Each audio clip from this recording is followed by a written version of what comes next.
Alhamdulillah, Alhamdulillahi Rabbil Alamin,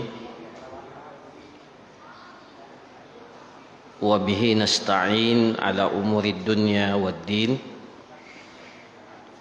wassalatu wassalam ala man la nabiyya ba'dah, wa ala alihi wa sahbihi wa man tabi'ahum bi ihsan ila yaumiddin, amma ba'du.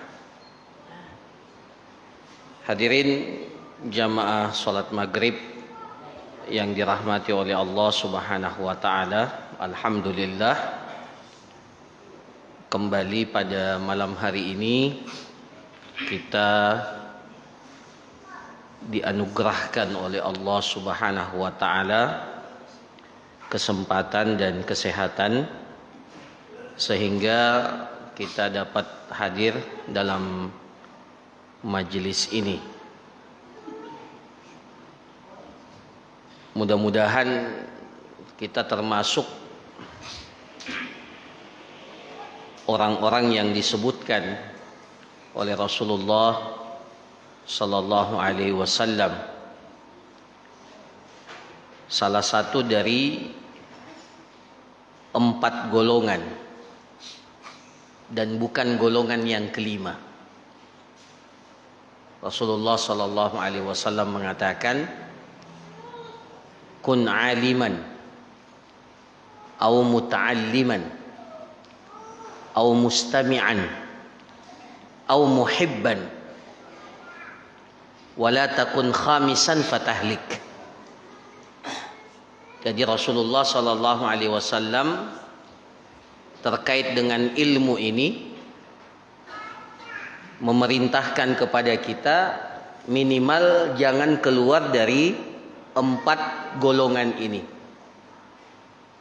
berkaitan dengan ilmu. Berkaitan dengan ilmu ini jangan sampai keluar dari keempat golongan ini. Rasulullah sallallahu alaihi wasallam mengatakan, kun aliman, jadilah engkau seorang yang alim. Orang yang alim ini kalau bisa, ya, kalau kita bisa menjadi seorang yang alim, seorang yang berilmu, maka jadilah orang itu. Kalau tidak bisa, au muta'alliman. Kalau tidak bisa jadi orang alim, jadilah muta'allim, orang yang mau belajar ilmu. Ya. Kita semua memiliki kemampuan untuk jadi muta'allim.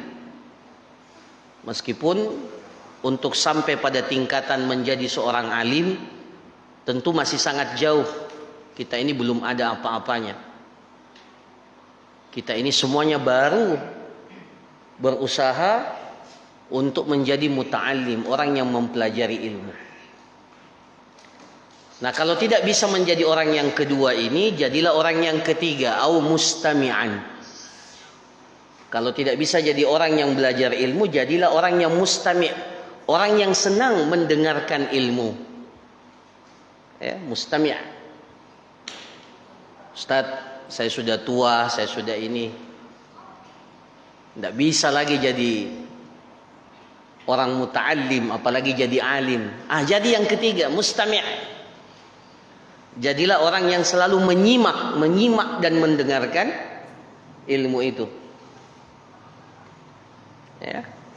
Jangan justru kalau ada majelis ilmu, justru kita menjauh. Justru kita menghindar. Jadilah mustami'. Ya. Nah, itu orang yang ketiga. Tapi kalau tidak bisa juga, sudah dipaksa-paksa mustami', datang ke majelis ilmu kerjanya cuma tidur saja. Ya. Tapi alhamdulillah kalau majelis ilmu meskipun kita tidur, insya Allah dapat pahala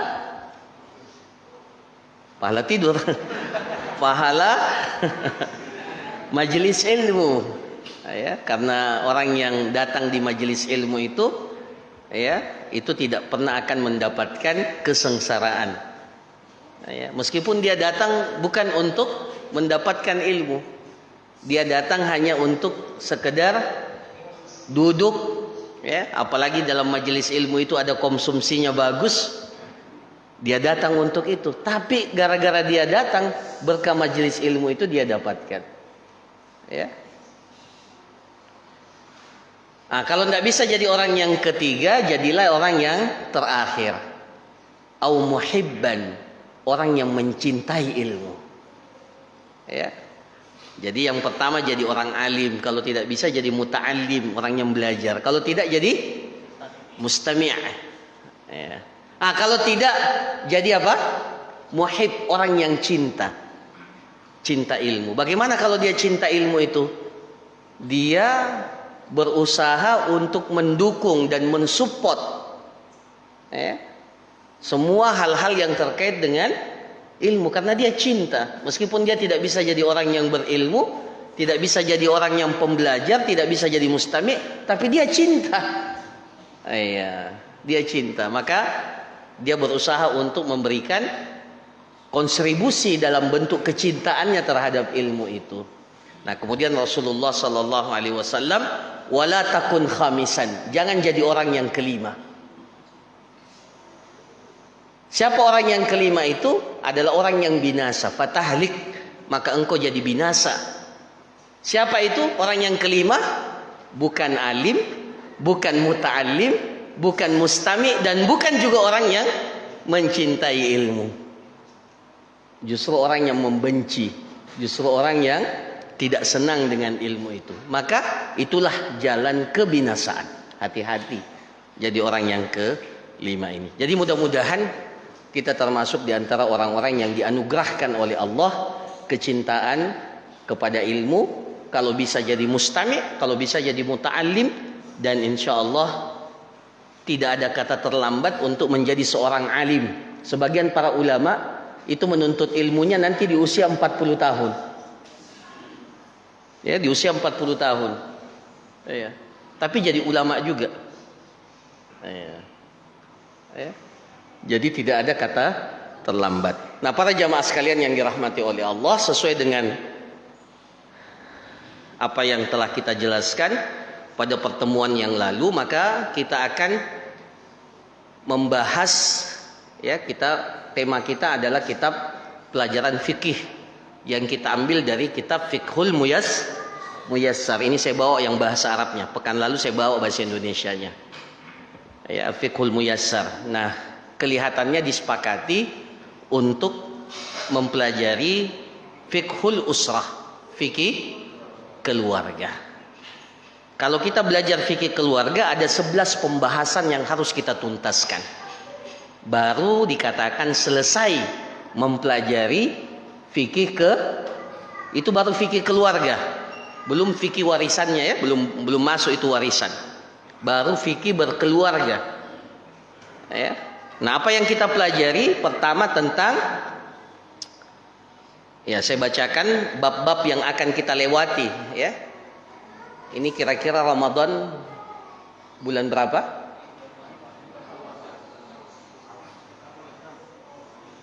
April, ya. Iya. Berarti berapa majelis lagi nih?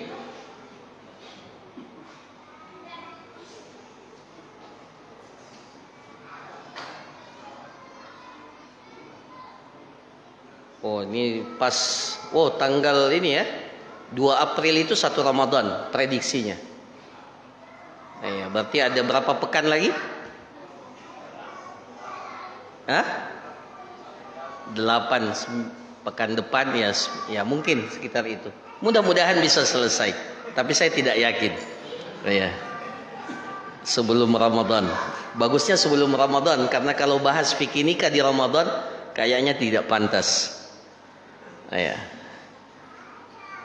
Ada 11, ya, yang akan kita bahas. Pertama tentang an-nikah, tentang pernikahan itu sendiri.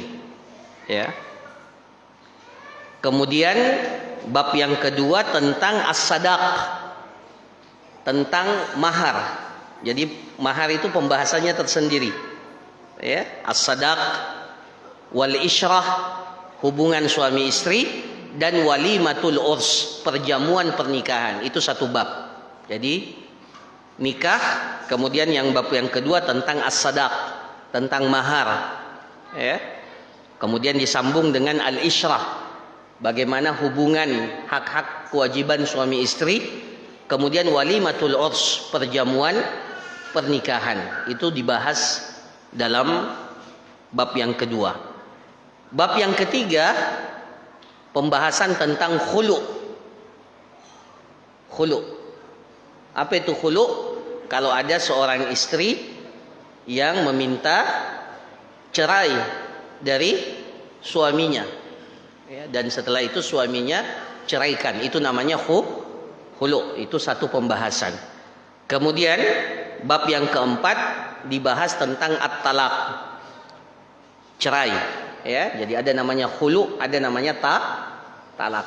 Nah, ya, ini termasuk diantara pertanyaan yang paling sering ditanyakan terkait dengan fikih keluarga, itu talak. Kemudian bab yang kelima yang akan kita bahas tentang ila. Ila. Apa itu ila? Ila itu dia bersumpah untuk tidak menggauli istrinya. Nah, itu namanya ila. Nah, itu nanti ada hukum-hukum terkait dengan itu. Ya, terkait dengan hukum ila. Ya. Jadi fikih keluarga itu pembahasannya sangat luas. Ya. Kemudian bab yang keenam yang akan kita bahas ada namanya zihar. Zihar. Apa itu zihar? Zihar itu kalau seseorang itu menyamakan istrinya seperti ibunya.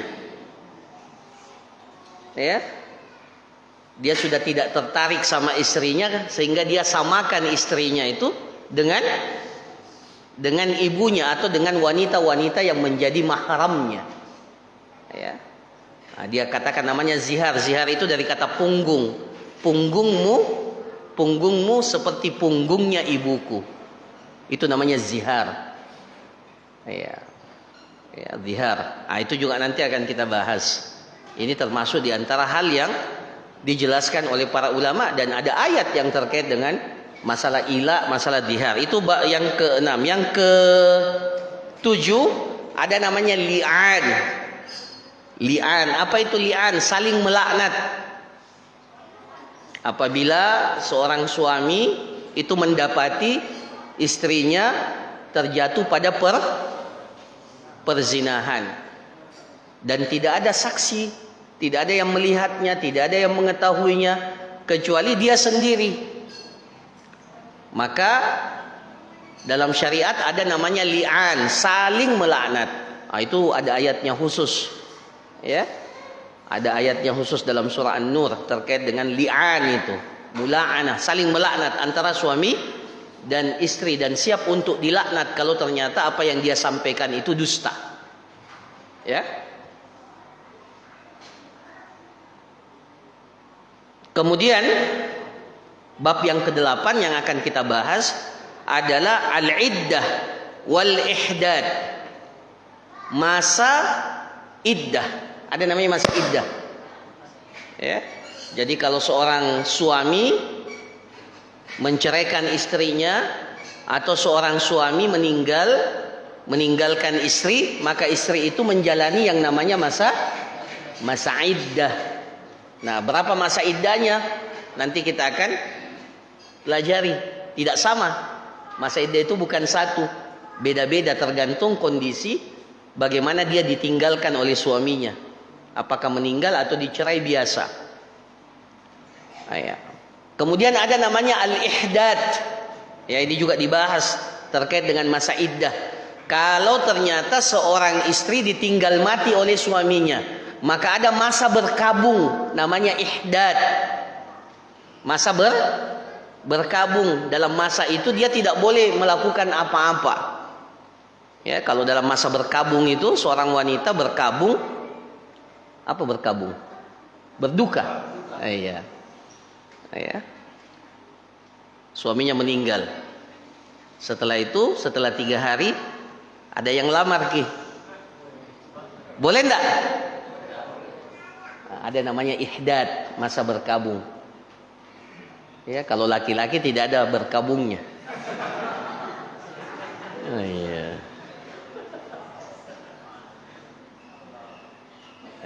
Ah, ini khusus untuk perempuan. Adalah laki-laki ya, tapi nanti beda masanya. Kalau perempuan memang agak lama. Kemudian yang ke-9 yang kita bahas itu radha. Radha. Kalau ternyata seorang wanita punya anak, kemudian dia disusui oleh wanita yang lain, itu namanya radha. Ya, radha. Ya. Anak sesusuan. Radha'ah namanya. Nah, itu dibahas dalam fiqhul usrah. Nabi kita Nabi Muhammad sallallahu alaihi wasallam masa kecil beliau itu disusui oleh dua orang wanita selain daripada ibu beliau. Ya.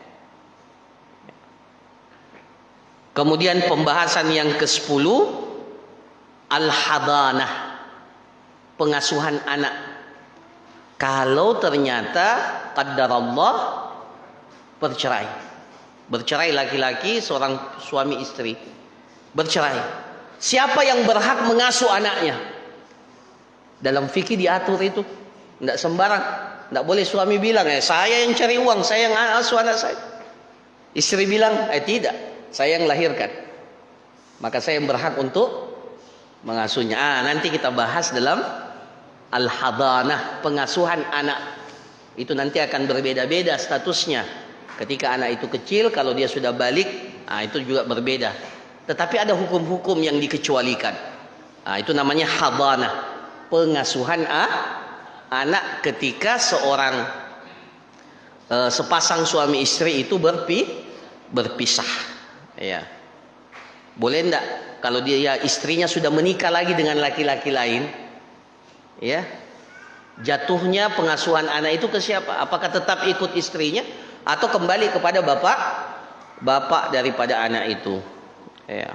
Dan yang pembahasan yang terakhir, pembahasan tentang an-nafaqat, tentang nafkah yang harus diberikan oleh seorang suami kepada istri. Nah, itu 11 pembahasan. Mudah-mudahan bisa diselesaikan. Nah, malam ini para jamaah sekalian, kita akan masuk langsung kepada pembahasan tentang an-nikah. Ya, an-nikah. Di sini akan dijelaskan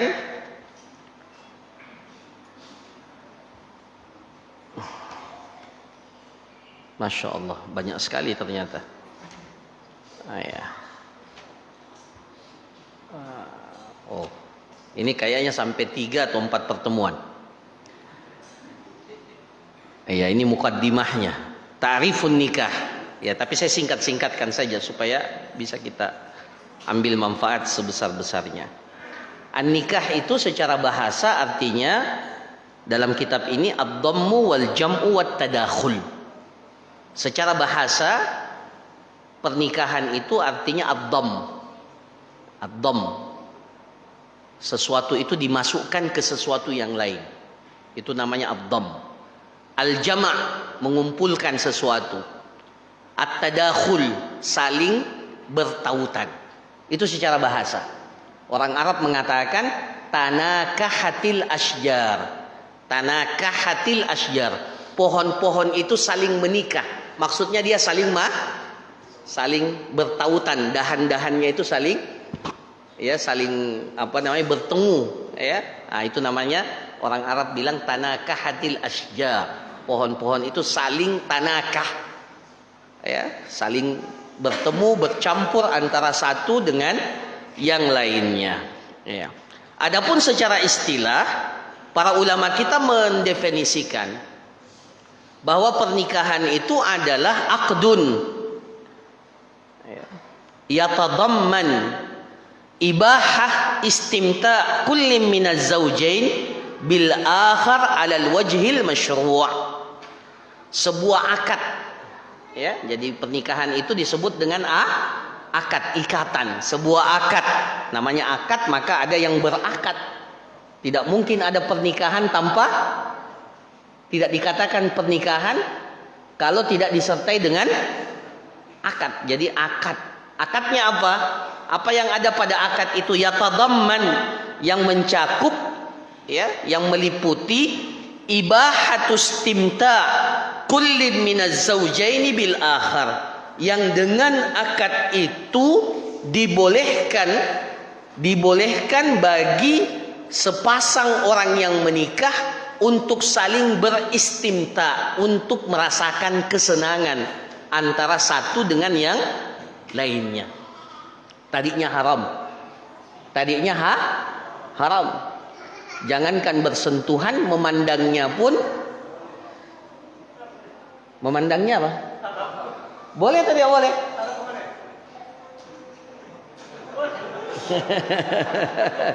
Memandangnya boleh pandangan pertama. Ya. Ketika seorang sahabat melihat wanita, Rasulullah sallallahu alaihi wasallam mengatakan, "Isrib basarak, alihkan pandanganmu, fa innalakal ula wa 'alaikal tsaniyah." Pandangan yang pertama itu tidak ada masalah, tapi pandangan yang kedua itu kamu sudah berdosa. Ya. Kalau tidak sengaja, ya. Tapi ini pandangan pertamanya sengaja dilama-lamai. Maka itu tidak boleh. Ya, isrif basarak itu hukum asalnya isrif, alihkan pandanganmu, ya. Nah, para jamaah sekalian, jadi akad nikah itu adalah akad yang mencakup, yang dengannya, yang mencakup apabila terjadi akad itu, maka dibolehkan antara sepasang orang yang menikah itu saling merasakan kenikmatan. Ada namanya istimta, mut'ah, rasa senang yang dirasakan bagi seseorang yang menikah. Alal wajhil masyru', sesuai dengan tuntunan yang disyariatkan. Ya, yang disyariatkan. Jadi akad nikah itu bukan akad sembarang, ada tuntunannya. Ada tata caranya, ada hal-hal yang harus terpenuhi sehingga dikatakan pernikahan itu dibenarkan oleh syariat. Iya. Nah, para jamaah sekalian yang dirahmati oleh Allah, jadi itu yang dimaksud dengan akad nikah. Nah, ya. Boleh enggak kita menikmati atau kita merasakan kenikmatan selain daripada pernikahan? Ada tidak jalan yang lain yang dengannya kita bisa merasakan kenikmatan itu selain pernikahan? Ada tidak?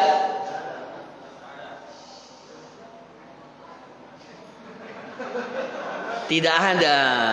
Betul, ya. Masya Allah. Coba baca surah Al-Mu'minun, ya. Walladzina hum li furujihim hafizun. Orang-orang yang beriman itu salah satu daripada ciri-ciri mereka itu selalu menjaga kemaluan mereka. Walladzina hum li furujihim hafizun. Mereka jaga kemaluannya. Makanya dari ayat ini para ulama kita mengatakan onani dan masturbasi itu hukumnya haram. Kenapa? Ciri orang yang beriman itu dia selalu jaga kemaluannya. Ya, jaga kemaluannya. Onani, orang yang onani, tahu onani? Ya, masturbasi. Ya. Itu termasuk orang yang tidak menjaga kemaluannya. Ya. Maka bukan orang yang beriman, bukan ciri orang yang beriman itu. Karena ciri yang orang-orang beriman itu walladzina hum li furujihim hafizun. Kecuali pada dua, illa ala azwajihim, kecuali kepada pasangan-pasangan mereka. Ada yang pernah bertanya, Ustadz, itu hubungan suami istri dibolehkan berapa kali? Yang belum menikah jangan, tidak usah membayangkan. Ya, makanya cepat ke menikah.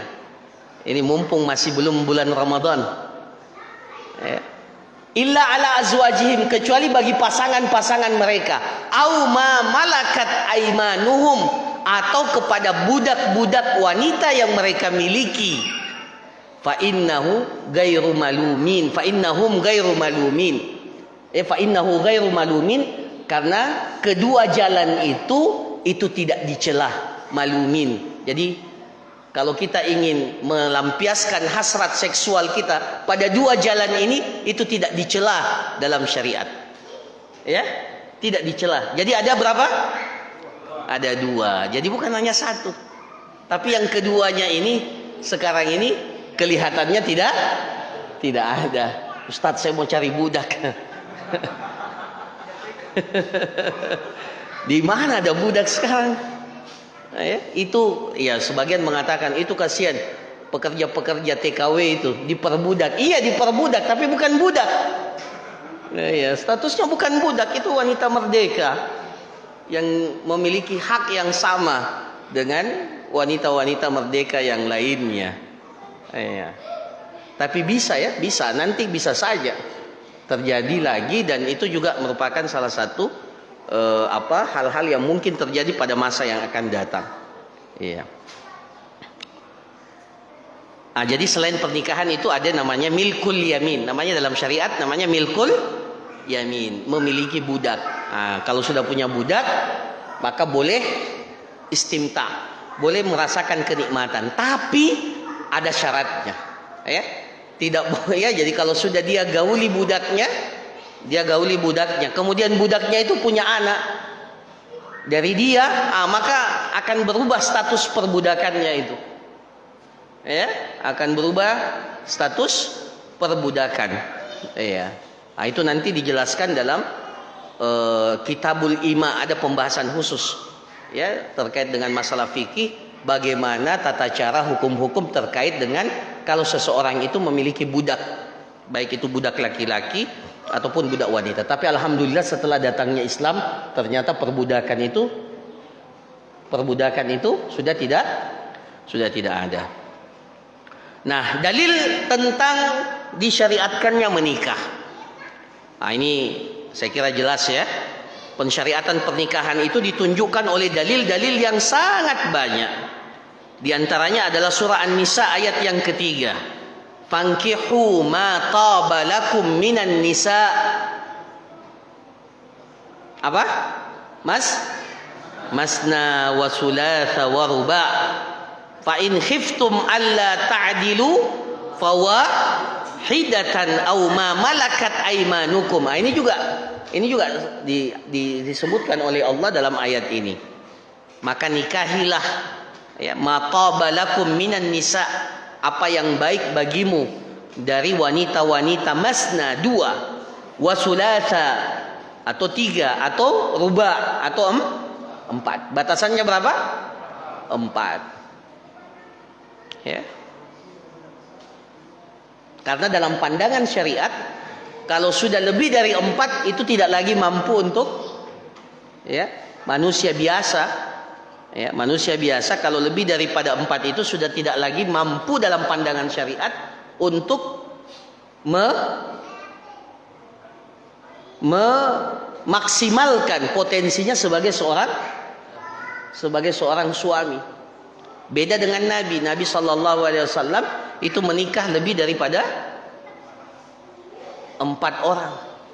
Ya. Ya. Makanya dalam ayat ini dikatakan fa in khiftum alla ta'dilu, kalau kalian takut, kalian khawatir tidak bisa berlaku adil,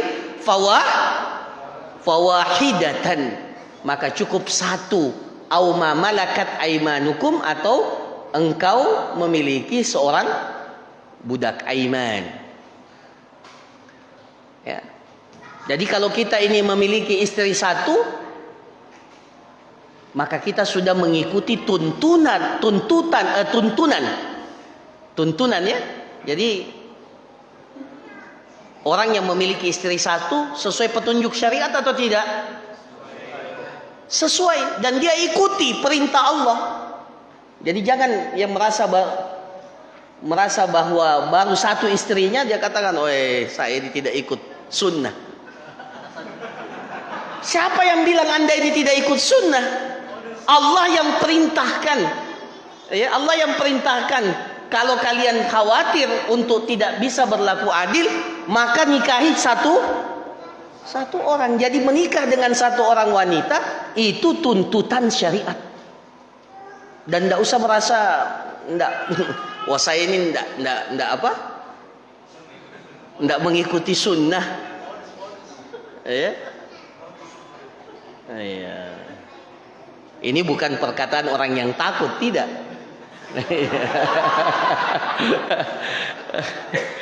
Ya. Cuma ada anggapan kalau belum poligami berarti dia belum ikut sunnah. Siapa yang bilang? Allah sendiri yang bilang, ikut tuntunannya. Kalau tidak bisa berlaku adil, bukan berarti begini, saya mau coba dulu apakah saya beradil atau tidak ya. Tidak boleh seperti itu. Makanya Allah sudah katakan dalam fa in khiftum alla ta'dilu. Kalau kamu khawatir ya, khawatir tidak mampu berlaku adil, maka cukup satu. Ya. Maka menikahi satu orang itu adalah tuntutan syariat. Ya, dan jangan merasa tidak ikut sunnah, ikut perintah Allah. Ya. Ikut perintah Allah, ya. Itu, ya. Jadi istri sudah punya dalil ini, yang kuat, ya. Kemudian dalil yang lain, Allah Subhanahu wa taala berfirman, wa ankihul ayama minkum. Ini tugas kita ini semua, tugas kita sebagai sebuah masyarakat. Itu selalu perhatikan orang-orang yang belum menikah. Wa ankihul ayama minkum. Nikahkanlah laki-laki atau wanita yang belum punya pasangan. Ya. Istilahnya sekarang apa itu? Jomblo. Ya. Istiqamah dalam kejombloannya. Orang yang begitu itu harus dinikahkan. Wa ankihul ayama minkum wassalihina min ibadikum wa imaikum. Apalagi kalau mereka itu orang-orang soleh, orang-orang baik, ya. Bahkan mereka berstatus budak. Meskipun mereka berstatus budak, tapi kalau dilihat sudah soleh, maka budak-budak itu dinikahkan antara sesamanya. Jadi kalau budak saja dinikahkan antara sesama mereka, maka yang merdeka pun harus seperti itu. Wangkihul ayama.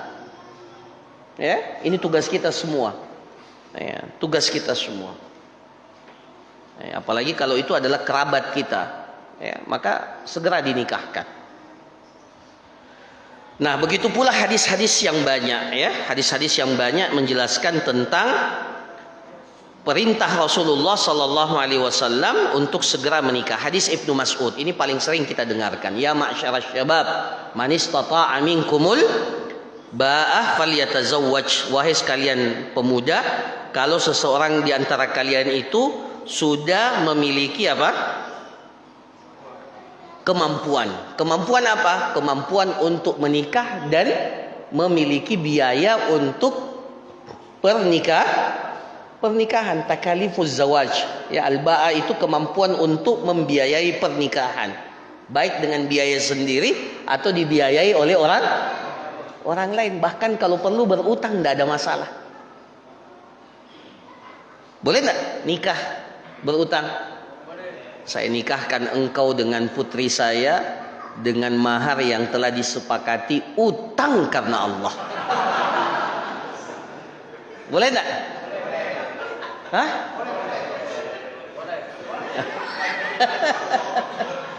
Boleh atau tidak?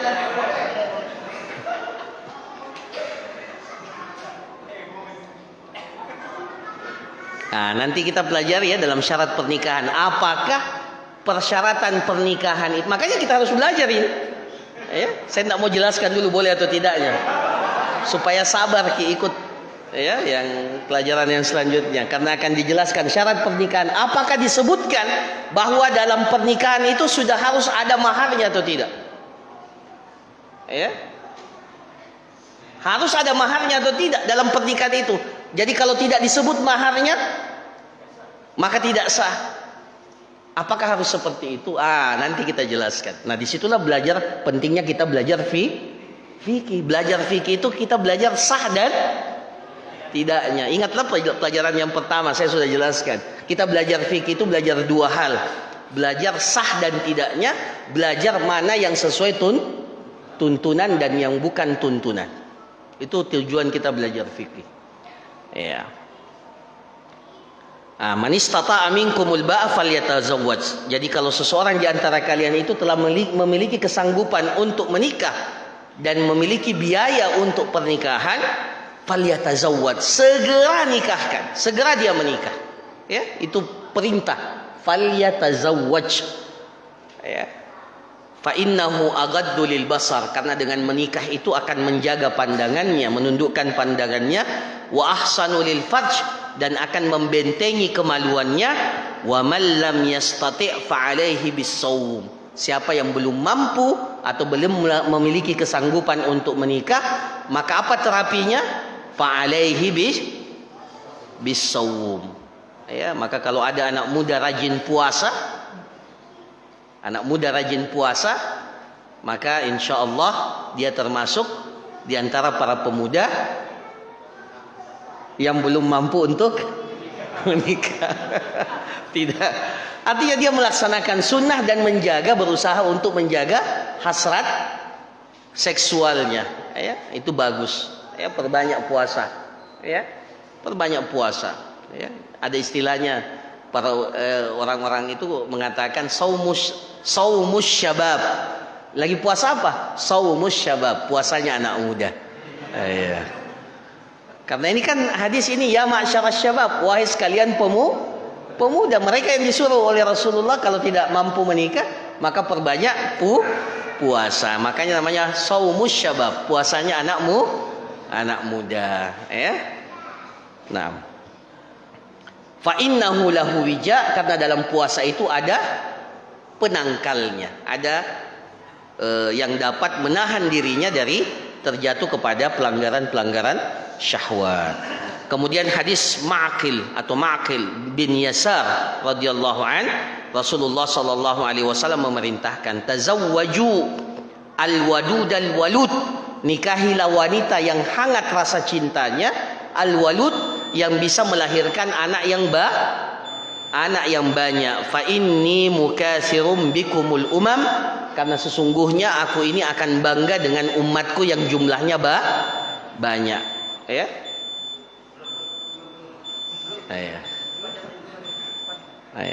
Masya Allah. Ini bisa sampai jam 10 ini.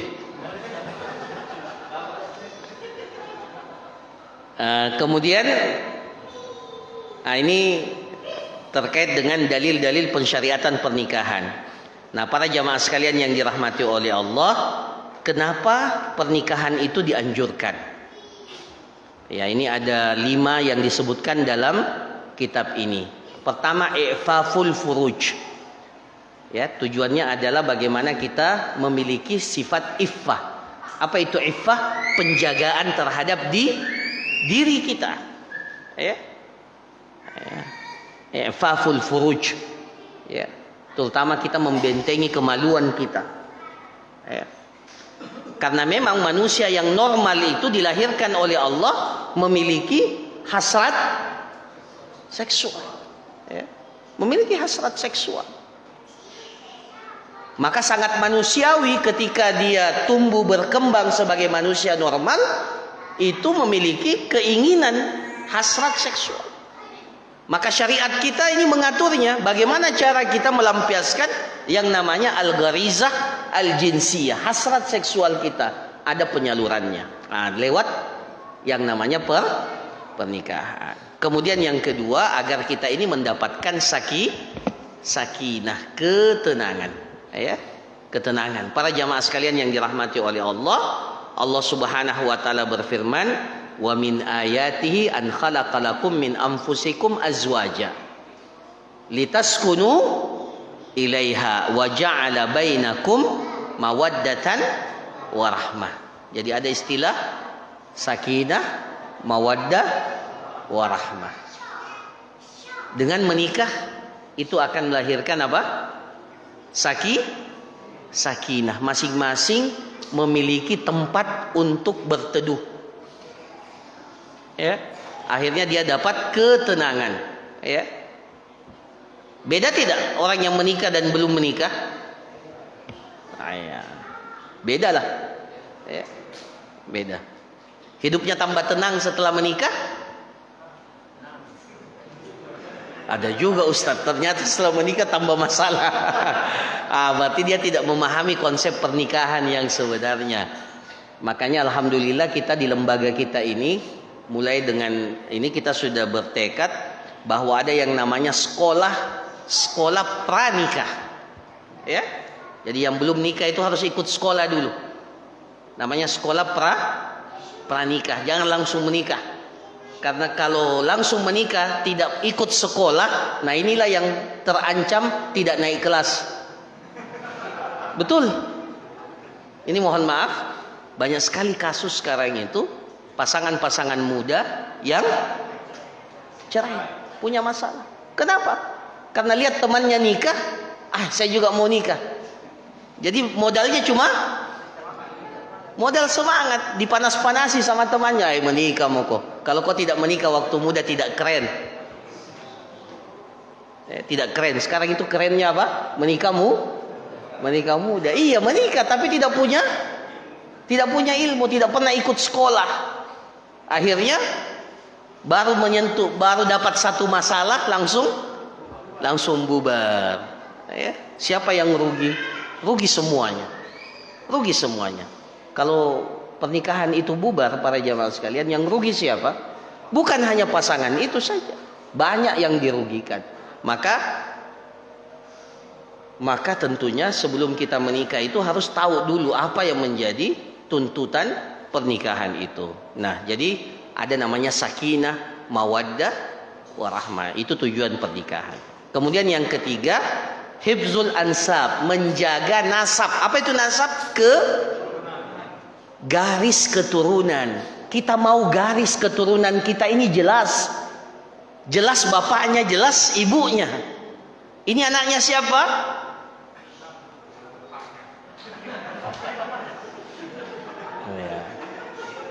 Ya, ini sekali lagi para jamaah sekalian, bukan kita mengatakan anak zina itu anaknya maksudnya ya. Anaknya itu tercela, sama sekali tidak. Semua anak itu lahir tidak pernah memilih dengan cara apa dia dilahirkan. Ya. Tapi dalam syariat kita itu harus jelas siapa nasabnya, garis keturunannya. Tidak boleh sembarang. Ya, tidak boleh sembarang. Nanti kecelakaan baru apa kecelakaan? Sekarang kan istilahnya kecelakaan. Nanti kecelakaan baru dicari, siapa yang mau nikahi anak saya? Akhirnya sembarang saja laki-laki, kau mau. Ini saya baru dapat, ada kasus kemarin. Ya karena begitu. Akhirnya apa? Nasabnya anak ini tidak jelas. Kasihan. Ya, kasihan. Maka dengan pernikahan ini kenapa disyariatkan? Agar garis keturunan kita ini bersih, garis keturunan kita ini jelas. Dan itu salah satu bentuk penjagaan syariat lewat yang namanya pernikahan. Ya, pernikahan. Ya. Mana yang lebih bagus? Anak itu jelas bapaknya, meskipun ibunya ada 3, 4 katakanlah, dengan ada ibunya tapi tidak jelas siapa bapaknya. Mana yang lebih bagus? Yang jelas siapa bapaknya, meskipun ibunya bisa saja lebih dari satu. Ya. Tapi jelas keturunannya. Daripada, ini mohon maaf, daripada wanita punya anak tapi tidak tahu ini bapaknya yang mana ya. Yang pertama atau yang kedua, yang ketiga datang, ini kalau pelacur. Nas'alullah as-salamu wal afiyah, pezina. Ya. Makanya di orang Arab dulu itu ada namanya al-qiyafah. Al-qiyafah, apa itu al-qiyafah? Salah satu profesi. Al-qafah itu dia lihat kakinya, dia lihat tangannya, dia sudah tentukan, ini anaknya fulan. Itu dulu kenapa? Karena banyak pezina, banyak pelacur. Zaman jahiliyah ya, zaman jahiliyah itu banyak pelacur. Nah, pelacur itu kadang hamil dan kemudian punya anak. Dia tidak tahu ini anaknya mau dinisbatkan ke siapa. Akhirnya didatangkanlah al-qafah, namanya al-qafah. Seorang ahli untuk menebak ini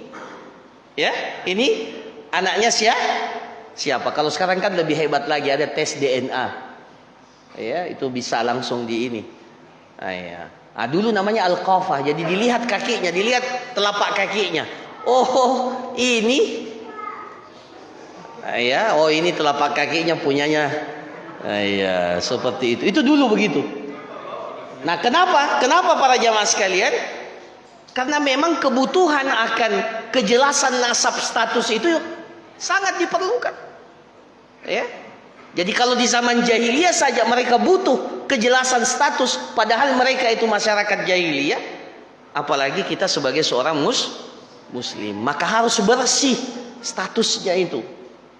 Ya, harus bersih. Nah, untuk bersihnya itu lewat pernikahan, ya, lewat pernikahan. Kemudian yang keempat, agar terjaga keberlangsungan kehidupan manusia, maka ada pernikahan. Coba sekarang ini kalau tidak menikah, tidak ada pernikahan, bisa enggak manusia ini berkembang biak?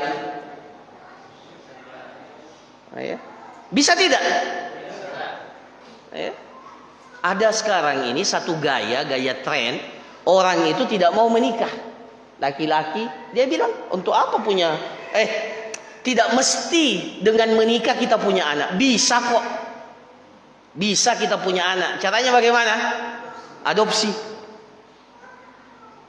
Bahkan ada yang lebih gila lagi sekarang, boneka, apa namanya itu, baby doll, ya, baby doll. Sebagian ini ada artis itu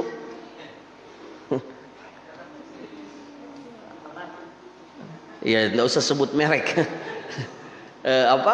Ada yang sampai tergila-gila. Saya juga kaget. Ada keyakinan, ada orang yang punya, tapi kan terlalu tak lewat-lewat. Kalau orang Makassar bilang, jelas itu boneka, mau dibilang anak, bagaimana caranya?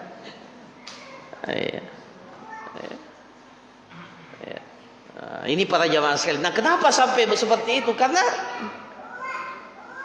Karena persoalan pernikahan sudah dianggap bukan sebuah sesuatu yang penting, sesuatu yang sakral di dalam agama kita.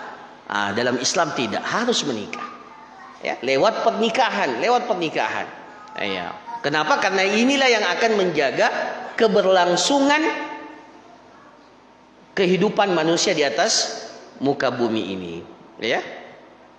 Karena memang salah satu tujuan daripada syariat kita, agama kita ini, agar jumlah kaum muslimin itu selalu banyak dan berkualitas tentunya, bukan banyak seperti buih, banyak dan berkualitas. Nah, supaya banyak itu lewat pernikahan. Kemudian yang terakhir, di antara tujuan pernikahan itu adalah untuk menjaga akhlak, al-hifadz alal akhlak, ya. Jadi menjaga akhlak manusia, ya, dengan pernikahan itu terjaga supaya kita ini tidak hidup seperti binatang, ya. Tidak hidup seperti binatang yang tidak memiliki aturan yang jelas, ya. Sebagian binatang saja itu punya aturan, ya. Aturan, kalau bukan betinanya, binatang apa itu? Kalau bukan betinanya dia tidak mau. Merpati, ya, begitu ya, merpati, ya. Iya. Kalau babi katanya tidak seperti itu.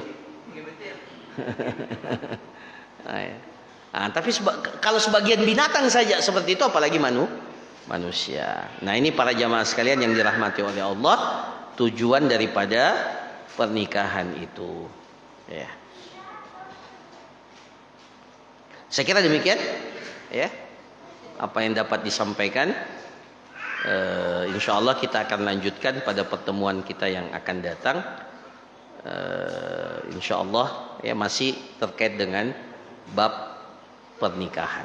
Ya. Sebelum kita tutup, saya persilahkan kalau ada satu atau dua pertanyaan.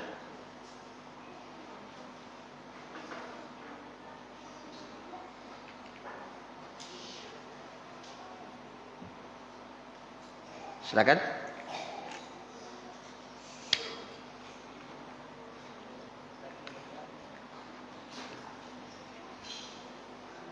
Ada? Iya, silakan.